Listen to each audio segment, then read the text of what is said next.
Hey guys, the market has been doing some very odd things lately, and I'm sure everyone is wondering what in the world is going on. So, we're going to draw around a little bit. Okay, everybody knows home values lately. That's a house.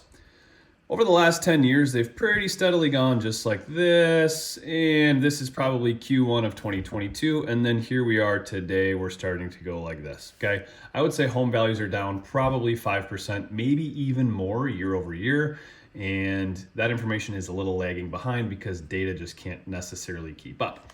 But here, let's look at interest rates, okay? So we're gonna use green, we're gonna call that percentages.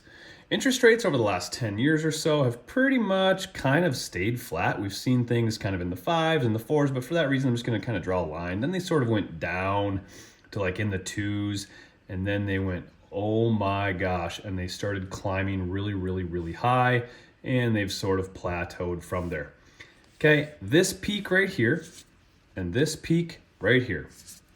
This is the reason why you're seeing such a halt in home sales. You've got the highest prices we've seen in quite some time, and you've got the highest interest rates by far that we've seen in the last 10 years. So those things together are really making the activity in the market stop. However, I think this is where we need to make sure that we are ready to go if purchasing is something that you want to do. This number is always going to lag behind this one. Interest rates change so quickly, they change every day, but home sale prices don't necessarily reflect as quickly. So what you're probably going to see is the activity is going to continue to drop home values.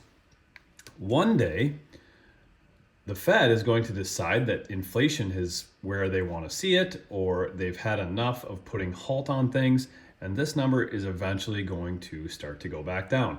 I don't know if that's going to be 1 month, 3 months, 6 months, 12 months, maybe even more. There's a lot of experts thinking 3 to 6 months or 6 to 12 months seems to be kind of the common number.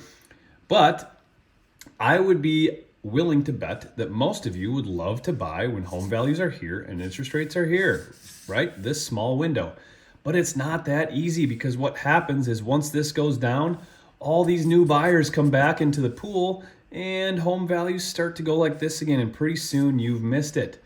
Okay, the lesson to be had here is that buying real estate, don't try to time it. It's always a good time, but at least if you're going to try and time this, you need to be prepared now.